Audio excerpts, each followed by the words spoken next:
Florida family tonight is desperate for answers after the kidnapping of a young couple in Haiti. Jean and Abigail Dickens Toussaint arrived in Haiti from Florida a week ago. Kidnappers took them hostage and now are demanding a ransom of more than $400,000. Money the family says they just don't have. Haiti is facing a humanitarian crisis. Haitians are dealing with shortages of food, fuel, and water, and the government there is pleading for military assistance from the West. Why? Because soaring inflation, political instability, and violent gangs are blocking key fuel terminals. The UN Security Council is divided over how to help, and on top of that, a cholera outbreak is plaguing the capital of Port-au-Prince. Warning: be careful when you travel to different countries.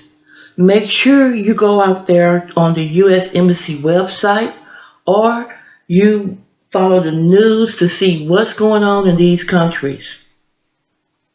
If there is turmoil in the country, then you can just guarantee that you will be a target, especially if the government is not in charge of the country at the time.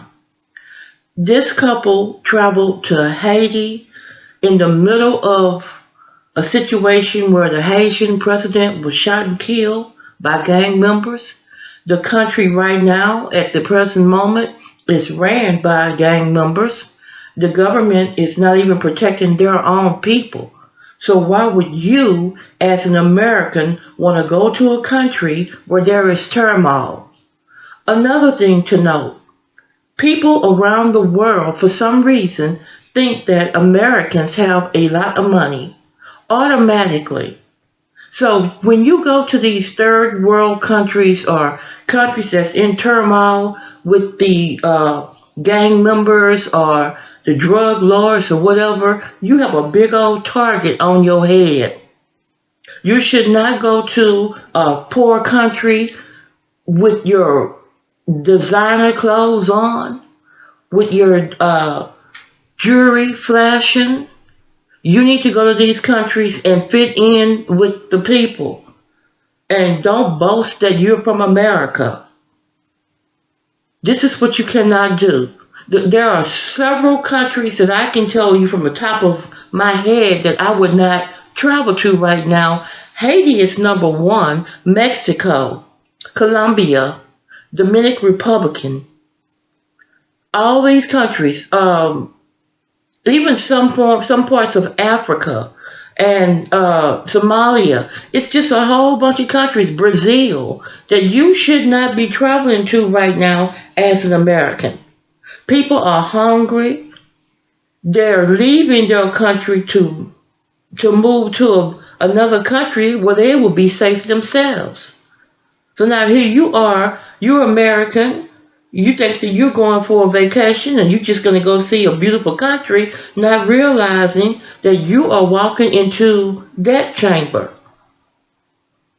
Now these people sent them the $6,000 that they asked for, and after they got that money, they wanted $200,000 for each person. Never send them a dime. Just don't send them a dime. Because once you start sending money, they're going to automatically think that you have more money to send. And that's exactly what is happening with this young couple. And this has nothing to do with color. This has something to do with the fact that you are an American. It doesn't matter what color you are. You are an American, and for some reason, around the world, they think America is rich. Not realizing that there are poor people in America just like there are poor people in other countries. So y'all be careful on your travel. Be mindful of your surroundings when you go places. Go out there and do some research and figure out what are you walking into. You don't want to go to a country when they're protesting. You don't want to go to a country when they're striking, or when the drug lords are in charge, or in this case, the gangs are in charge. You don't want to go to those countries. Just find some other place to go. There's beaches and water everywhere. Here goes the rest of the story.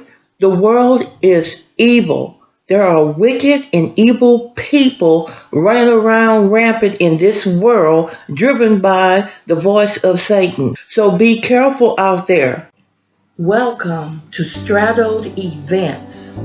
On this channel, we bring you the truth. Sometimes the truth is quite ugly, unbearable, and you just don't want to deal with it. But on this channel, you're going to get it anyway.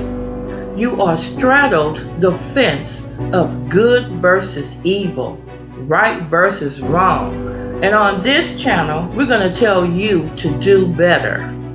Please like, dislike, subscribe, and share the videos. Now let's go.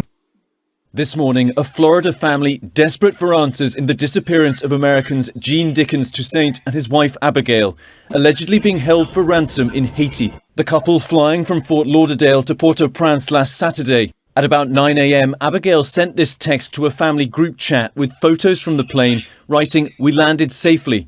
Abby's father had texted back and there was no update. What happens next is not clear, but the family was told the couple left Port-au-Prince on a bus with a family friend.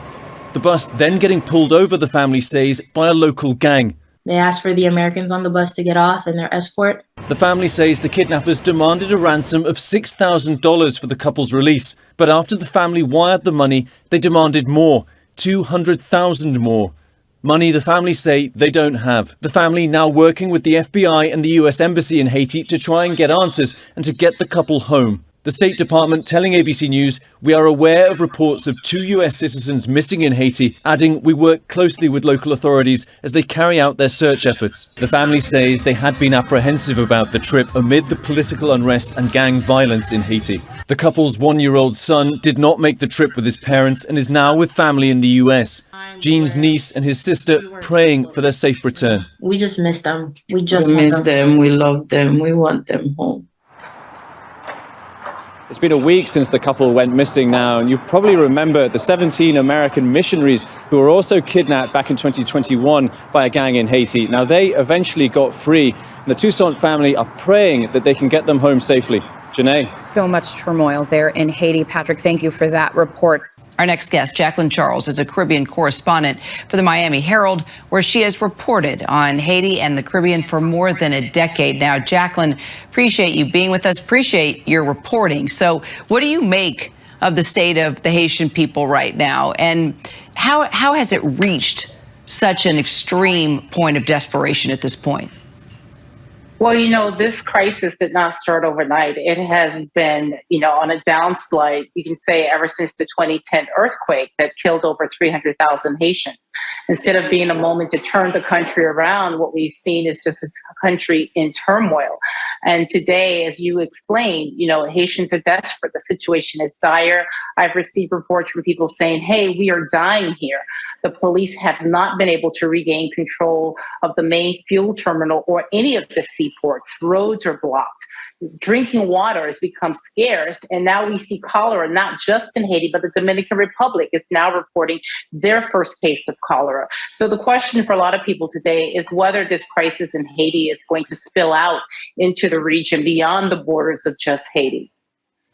So these organized gangs have been an ongoing problem, from kidnappings to all kinds of corruption. Why isn't the UN doing more? Well, one can ask, why hasn't the Haitian state done more? I mean, we today, in terms of the United Nations, there's a political office. There was a stabilization mission that was there, and the United States, France, and other countries pushed to have those peacekeepers removed out of Haiti. I spoke to a former general who was in charge, and he said, people have, they have the wrong idea about peacekeeping missions. It's about creating space for governments to put in structures to do what they need to do. The Haitian police is very well trained, but they don't have the equipment. They're outgunned by these gangs.